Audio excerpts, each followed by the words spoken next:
In the deeper systems, where starlight filtered through thick nebulae and gas giants churned with silent storms, rebellion began to take root. It started with whispers, flickers on black market comms, encrypted phrases etched into trade logs, and maintenance logs. A single glyph, 3 vertical scratches, and a jagged spiral began to appear on abandoned outposts. It meant one thing. Human fire spreads. Entire castes, long bound to the hegemony's will, began to question the unassailable. Why were the humans not dead? Why did their world burn, yet they laughed in the flames? No other species had laughed through their extermination. Now the galaxy watched recordings of a one-armed woman singing war songs in a crater, her breath misting against the snow as orbital bombardments crackled above. They watched a crippled ex-cop on a cobbled-together hoverbike leap onto a Visari walker, plant explosives, and scream, "This is for my dog," as the mech lit the sky, and they cheered. On the world of Frost Vallon, a poet named Til Say published a collection of Earth-inspired verse titled The Species That Refused. It was banned within 6 hours. It sold 3 million underground copies in 2 days. One stanza became a chant in work camps and black market forums alike. They did not ask to rise, yet rose. They did not seek the stars, yet climbed. They did not pray for mercy, only screamed it into law. The hegemony responded with silence, then with threats, then increasingly with terror. But terror no longer worked. On Earth, something had changed. Not just defiance, not just survival. Unity. It wasn't perfect. It wasn't peaceful, but it was real. Cells began collaborating more openly, sharing tech, refining languages. They coined a common tongue, crude, fast-evolving, a mix of English, Mandarin, Swahili, code fragments, and pure slang. They called it grind talk. And with it, they rebuilt something more dangerous than any fleet. Culture. In culture, they found immortality. In Pacific Cell 7, a theater troupe started reenacting the Harvest's opening days. Not as tragedy, but as farce.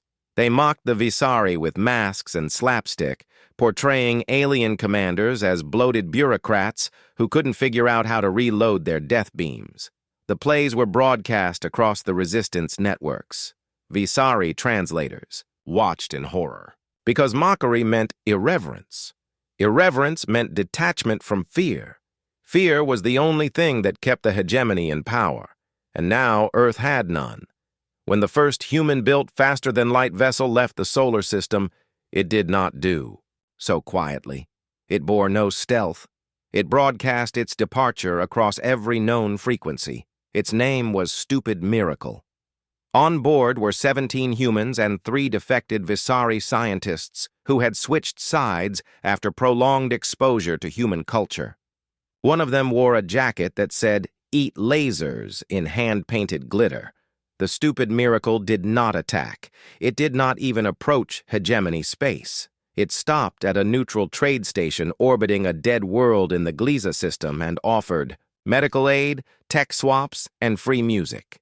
The music was what did it. The first time the reptilians in tall species heard human jazz, they wept from nerve confusion. The second time, they tried to emulate it. The third time, they joined the resistance. From there, the dominoes fell. The Alaran crownwings, who had been subjected to breeding quotas for generations, declared their sovereignty and renamed their homeworld Ashwing's Rise. The Miraval Spires, once a servitor species of high-gravity worlds, detonated their own gravitational anchor nodes and launched entire cities into orbit to escape the hegemony. They all flew banners painted with Earth colors, not exact flags, but echoes of them. Red, blue, black, white. On the Hegemony Council, the cracks had become schisms. One high executor proposed an extinction-level fallback, ignite Sol with a quantum instability wave. Burn it from existence. Make an example, Another shouted her down with a phrase never before uttered in that chamber. "We will lose the future." The debate ended with an assassination, followed by another, and another. By the time the dust settled, no one was truly in charge. The galaxy, once sterile and mathematically predictable, was now ablaze with improvisation. And at the center of that fire, Earth pulsed like a broken, beautiful heart, ugly and miraculous and loud, human fleets. Real fleets now, not scrap, moved through the edges of the Orion Arm, never in formation, always unpredictable. Some traded, some fought, some just explored. One group of philosophers in orbit over Sirius uploaded themselves into a nanite swarm and declared their consciousness a weaponized art piece. In time, they became a god to a race of silicon-based fish creatures who had never known thought. No one questioned it. The apocalypse had been canceled, not by treaty, not by surrender, but because the machine that had tried to end the world choked on its own expectations, because the virus it tried to eliminate didn't die. It laughed. It mocked. It fought back with slingshots and sarcasm. It made armor from grief and built weapons from memory. It refused silence. It refused order. It refused to stop living. By the 6th Earth year since the harvest began, the war no longer resembled anything the hegemony had planned, or even understood. There was no front line, no clear enemy state. There was only the contagion of will, human will, bleeding across systems like an idea too powerful to quarantine. And it was an idea now. Some called it the fire doctrine, others the persistence plague. In over 83 languages, across 6 arms of the galaxy, it had taken form: never surrender, never be silent. Live messy, die loud, and make sure someone laughs. On the fractured moon of Calliope 4, a former Visari penal colony, a new resistance broadcast station called Riot Frequency was born. Its motto, "Not dead yet? Good. Here's what to break next."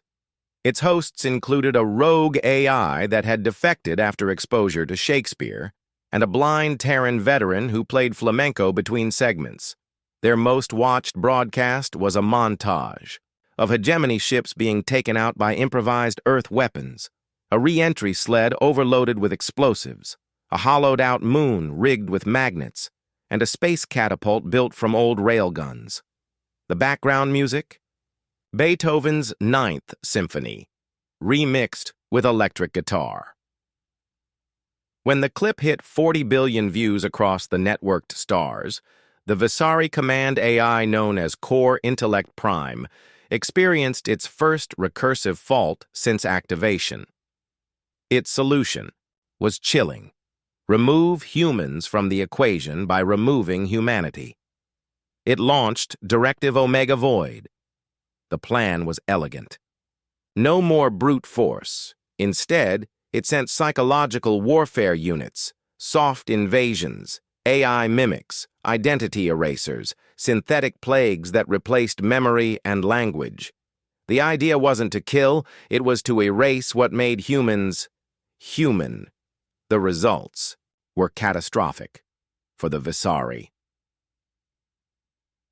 The first test deployment in the ruins of Kiev was reverse-engineered and turned into a new resistance tool, the Echo Drive, a software virus that rewrote alien language processors into Earth-style sarcasm engines. The second deployment was even worse. It accidentally infected a troop of Visari soldiers who, exposed to fragmented Monty Python sketches and deep-fried internet memes, devolved into irony-addicted anarchists. They renamed themselves the Purple Funk and joined a human cell in orbit around Titan. By the time Directive Omega Void was canceled, the damage was irreversible. The hegemony had tried to rewrite humanity. Humanity rewrote them. All across known space, things broke loose. Species once docile began to riot. The Shanari, 6-legged amphibious architects from the Azurine Loop, declared war by launching fleets shaped like ancient Earth guitars. They had no idea what guitars were. They just liked how angry it made the Visari, the Lorasta, beings of sound and light, created an entire opera based on Earth's resistance, a musical war cry so resonant that it shattered hegemony diplomatic outposts tuned to sensitive frequencies. When the Visari attempted to retaliate, the opera's finale was broadcast to the entire quadrant. The refrain was simple: "Try again. We're still here." Back on Earth, in the remains of South America's high-altitude cell zones, engineers cracked true hybridization. Visari Dark, matter reactors, modified with human tactile interface and layered with AI feedback loops trained on dog memes and improv comedy. The result? The first Earth-born conscious ship. It named itself Spitehawk. It spoke in sarcasm, quoted Earth movie villains, and only took orders from commanders who passed a written exam in improvisational ethics. Its maiden voyage involved punching through a blockade around Neptune with a maneuver it called the YOLO Spiral. It should have torn the hull apart. It didn't. The message was clear. Humanity didn't just refuse to die. It refused the rules of death. One by one, species started defecting, not in silence, but in spectacle. Great shimmering space whales from the Dazor Drift flung themselves through hegemony dry docks. Hive-mind worker species began wearing clothes, Earth styles outrageous and colorful. The most brutal sign of rebellion wasn't war. It was fashion, and the galaxy followed. The hegemony, once believed eternal, now looked like a relic. A machine refusing to admit it, had rusted from the inside. The final straw came from a quiet place, a single human boy named Kazuo Yamamoto, born during the occupation, raised in tunnels, never having seen the stars. He painted. With pigments made from mineral scrap and reactor dye, he created a mural on the shell of a broken resistance crawler. Scenes of Earth and its fury, its resilience, its joy and rage and beauty. That mural was captured by a rogue drone and streamed galaxy-wide. It hit 4.2 trillion views. Visari Command lost half its fringe sectors within a week. Not to military attack, to defection. The species of the stars weren't fighting Earth anymore. They were becoming Earth. The hegemony's response was silence, cold, distant. Then came a transmission, the first, last, and only message broadcast from the core intellect prime before its collapse. It was one sentence: the simulation failed. And then it was gone. In its place, a galaxy not ruled, but unruly, loud, conflicted, alive. Humanity had not won by force. It had won by being too difficult to delete, too unpredictable, too chaotic, too joyful in its pain and stubborn in its madness. It made meaning from nothing. It screamed when it should have whispered. It refused to die not because it feared death, but because it hadn't finished the joke yet. There were no parades, no clear victor, just the slow, inevitable crumbling of an empire built on fear and the rise of something far messier and far more alive. The last functioning hegemony relay beacon, anchored deep in the gravitational shadow of a black hole near Messier 87, stopped transmitting. Its final ping was intercepted by a Terran scout ship named Cabbage Vengeance. The transmission was 4 words long. "We can't stop them." There was no follow-up. From that moment, the old order unraveled faster than any predictive model could simulate. The Spire clans of Zarkos declared independence and immediately began broadcasting Earth-style cooking shows. Their dishes were inedible to humans, often explosive, occasionally sapient, but the hosts wore aprons that read, "Kiss the Chef," in a dozen Earth dialects. The Vadran Hierophants, once a theocratic vassal species used for biological weather control, rituals, rewrote their holy texts to include stories of Earth's resistance. One line stood out in the new litany of defiance. And lo, they ate radiation and called it flavor. Even within the surviving fragments of the hegemony, change had begun. Quiet at first, dissidents, whisperers, then full-on defectors, administrators who saw the tide turning and didn't want to drown. Some sought asylum on Earth. They were received with the only greeting Earth knew how to give anymore: suspicion, a test of loyalty, and then a beer. There were still battles, still horror. Humanity hadn't become perfect, only free. And freedom, it turned out, was the most dangerous contagion of all. With freedom came choice. And with choice, something even stranger than victory began to bloom: a future. In the far reaches of rewilded Mars, where terraforming had only partially taken root, an alliance was forged, not between states but between people. Human, ex-Visari, defected drone intelligences, and even gaseous consciousnesses that once floated in sealed jars, now piloting mech suits covered in graffiti. They didn't form a government. They formed a jam session, not metaphorically, literally. Music, code, poetry, nanofabrication, mathematics, war stories. The jam session became a ritual, then a tradition, then a governing principle. Anyone could speak, anyone could create, and what worked would be built. They called it the Assembly of Spite and Wonder. In its first meeting, someone brought a time capsule, a rusted coffee thermos from pre-harvest Earth. Inside was a folded paper note, scanned, translated, projected across the dome. It read, "We'll survive. Because we have to. We're not done being ridiculous yet." They kept that note on the wall, not as law, but as mission. By the 10th year, Earth's people had spread to over 400 systems, not as conquerors, but as carriers of a new madness, invention without permission, a refusal to ask, a compulsion to build, laugh, cry, and rebuild again. No single species could match them, not because humans were stronger, but because humans kept going. Even when the stars themselves didn't seem worth it, even when they'd lost everything. They'd kept going.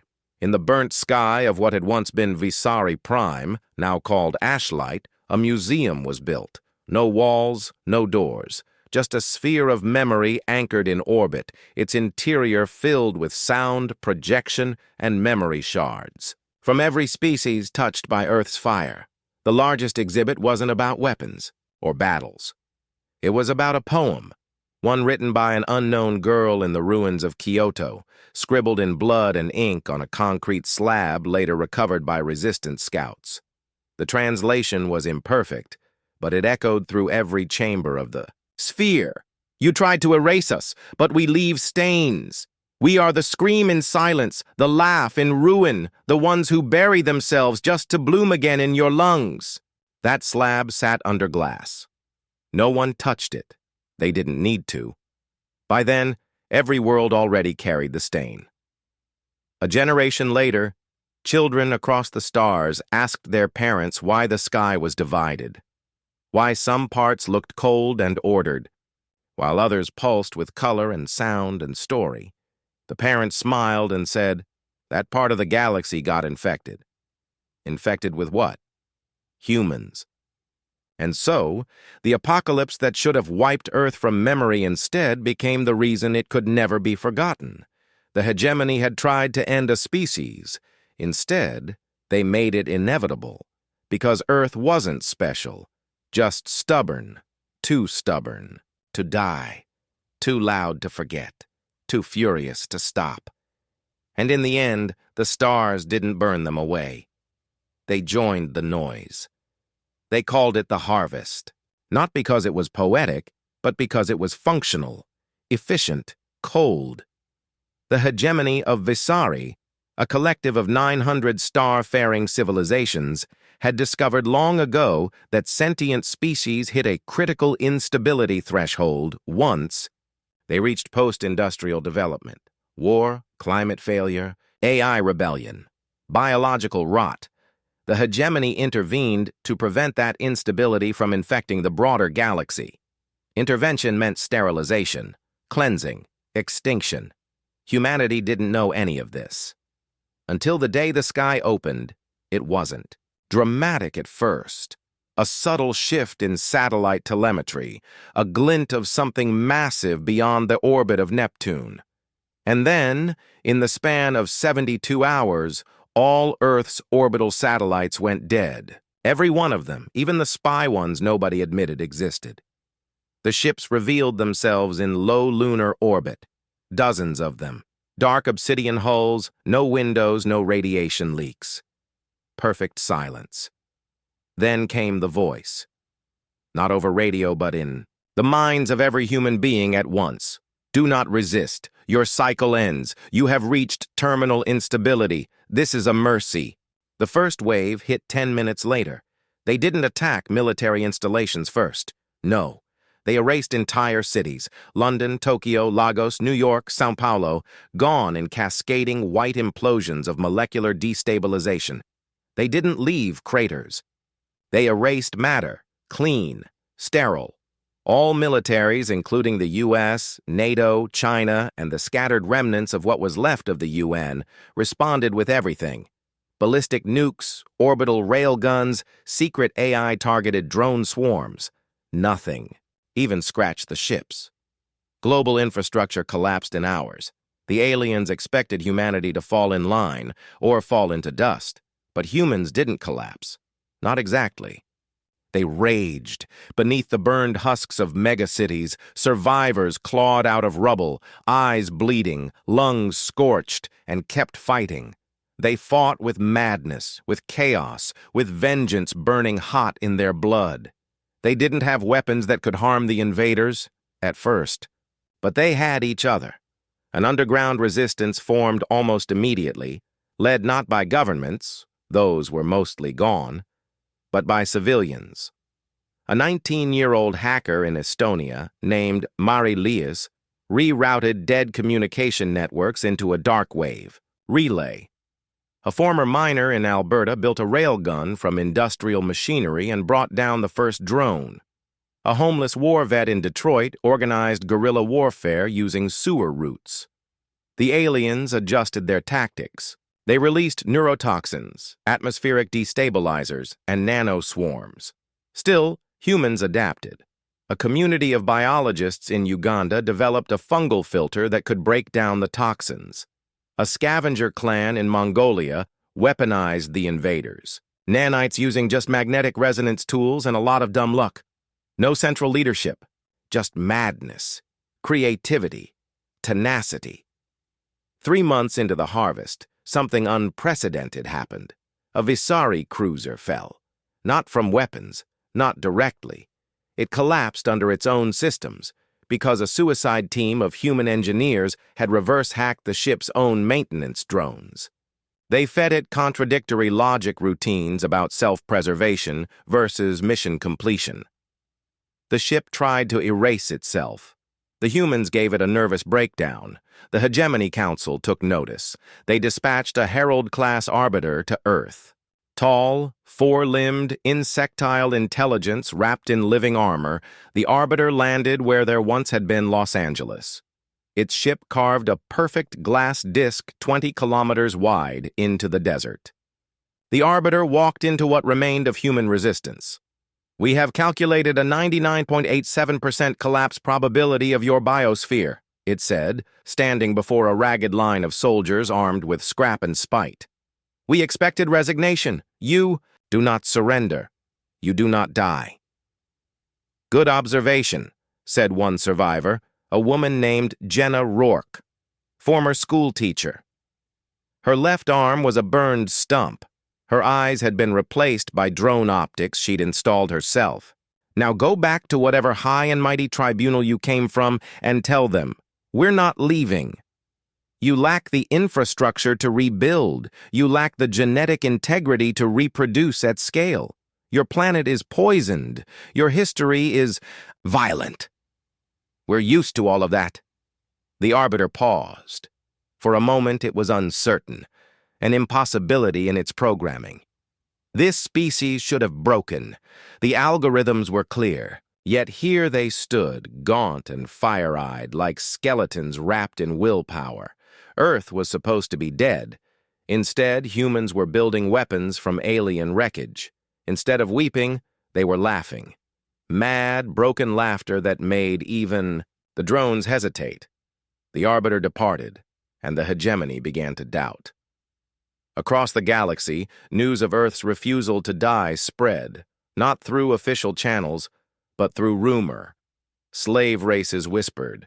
Species long thought pacified began, asking dangerous questions. What made the humans so hard to kill? What spark burned inside them that no apocalypse could drown? The hegemony doubled down. They sent a Class Sigma cleanser, a world ender, a living star forge. It could unmake Earth's crust in a matter of hours. The humans hijacked it. It shouldn't have been possible, but they'd already reverse-engineered the suicide ship. They'd figured out how to interface with Visari tech using brainwave synchronizers and psychedelic mushrooms. They slipped a virus into the cleanser's system the moment it entered orbit. A virus encoded in poetry, of all things, scrambled through fractal math. The cleanser turned its weapon inward and imploded into a black hole before it could fire. The hegemony's facade cracked. At this point, the Council considered a total quarantine, erect a solar-level blockade, and let the humans rot alone. But that, too, carried risk. Because humanity wasn't just surviving. They were learning. Within a year of the first attack, humans had built a fleet, ugly, stitched-together monstrosities of twisted metal and alien salvage, powered by laughter and spite. They launched it at the edge of the solar system and waited. The hegemony sent a scout. It didn't return. Another scout. Gone. Third returned with half its crew dead and a message carved into the pilot's brain. We're coming.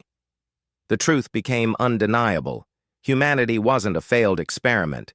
It was a viral evolution, a species that learned faster under pressure, that refused entropy.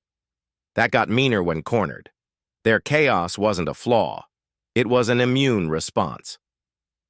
The Council met in secret. Some said, escalate. Others whispered, negotiate. A single voice said, run. The hegemony tried to bury what was happening. They quarantined Earth in all official channels, blockaded communication networks, labeled the system contaminated. But information, like fire, spreads fastest where there's dry kindling, and the hegemony was dry. Centuries of order, of sterile hierarchy and algorithmic governance had bred stagnation, comfort, complacency. Humanity was chaos, loud, irrational, impossible chaos, and it was catching on. In the Visari archive clusters, deep thinkers debated this new variable. Some called it an anomaly, others a threat. One archivist, designated Thought Branch 47 Nili, said aloud, "What if the model is wrong?" That statement was not deleted. That alone was historic. On Earth, meanwhile, something unprecedented was happening. Humans had gone to space, not as astronauts, but as pirates, rebels, and engineers of sheer madness. Their first fleet, nicknamed Junkyard Armada, moved like a swarm of locusts with delusions of grandeur. Each ship was different, welded from debris, corpses of enemy craft, old ISS modules, even parts of ancient Russian satellites that hadn't worked since the Cold War. They weren't fast, they weren't efficient, but they were alive, and, more importantly, they were crewed by people who didn't know how to quit. They hit the hegemony's outer listening post at Pluto like a swarm of pissed-off bees. It wasn't even supposed to be a battle, just a probe. But the commander, Captain Aisling Mar of the Stubborn Hope, decided on the spot to ram the post. Not just physically, psychologically, they broadcast music, AC/DC, Back in Black. The Visari had never heard music before. Not like that. By the time the station responded with defensive countermeasures, the Stubborn Hope had already hijacked its data cores and redirected its own mining lasers inward. The station exploded into a drifting memorial of rusted teeth and dismembered sensors. The signal was loud and clear. Humans were coming, and they were laughing. The hegemony couldn't understand it. Even as their AI networks modeled the behavior, they failed to predict the pattern. Every other species faced with overwhelming force either surrendered or went extinct. The humans refused to do either. Instead, they adapted into something new. On the 4th month of Earth's resistance, the Visari released the Cradle Protocol, a directive allowing exterminated worlds to be converted into viral containment zones. It had only ever been activated once, nearly 10,000 years ago. That species had burned itself out within days. With Earth, it only made the humans angrier. The Resistance found the cradle spores and turned them into bioweapons, mutating them into anti-nanite swarms that devoured alien tech. A street surgeon in Bangkok used them to regrow lost limbs on wounded fighters. An exobiologist in Chile weaponized them into airborne agents that triggered panic in Visari neuroclusters. They'd thrown fire at Earth. Humans made it art. Then came the signal, not from Earth. From the Karnai Dominion, a race thought to have been pacified 2 centuries ago. They'd been biologically sterilized by the hegemony, reduced to docile sub-thought workers. But one of their hive chambers received a bootleg. Signal from Earth, a translated excerpt of Winston Churchill's speeches. The Karnai woke up. Revolts broke out across 11 systems. Not large, not yet, but growing. And every rebel used one word when they moved: human. Back on Earth, the survivors no longer called themselves nations. There were no flags, no governments, just cells, patches of territory held by tightly linked networks of fighters, builders, growers, and engineers. They had rebuilt the internet, not globally but locally, and started printing their own tech, 3D printed rifles, recycled solar weapon arrays, even nanite-hacked alien drones turned into pets and tools. In a broken Detroit subzone, a 14-year-old girl named Lexi cracked the hegemony's planetary cloaking systems using a neural headset she crafted from kitchen foil, copper wire, and parts of an old coffee machine. When asked how she did it, she said, "It felt like solving a puzzle with the answer yelling in my face." She became the first human hacker to directly see a Visari battle map. She posted it to a global feed with the caption, "They think they're gods. They're just algorithms running scared." That post went viral off-world before the hegemony could censor it. Now it wasn't just Earth. Now the galaxy was watching. The Visari tried to respond with brutality. They launched pulse storms across the Sahara Resistance Zone, deployed psychic dampeners in Greenland, sent an annihilation fleet to vaporize Antarctica, which, to their surprise, had become a central hub for reverse engineering captured alien star cores. They killed millions. But for every million that died, a new generation stood up, not to replace them, to improve on them. In the asteroid belts, humans mined not just for resources, but for symbols. Old Earth flags, ancient relics, even war memorials melted down to be recast into armor plating. They carved stories into the hulls of their ships, poems, jokes, graffiti, full eulogies. One cruiser was named Come and Take It and had a flamethrower where its communications dish should be. The Visari Arbiter class returned, not to threaten, but to speak. It came down alone, again, this time landing in the ruins of Geneva, where a diplomatic circle of Earth's last scholars had set up a tribunal. The Arbiter's first words were, "This outcome was not possible." The humans responded with silence. Then the Arbiter asked, "What do you want?" An old man, Elias Monroe, once a dishwasher in New York, now a cell diplomat, walked forward and said, "Not to win, just to be left the hell alone." That is insufficient. Elias smiled, cracked and dusty. "We don't need your Validation. We're not your experiment. We're the virus in your code now. The Arbiter left without firing a shot. Let me know when you're ready for Part 3, and I'll continue building the momentum as Earth shifts from survival to revolution.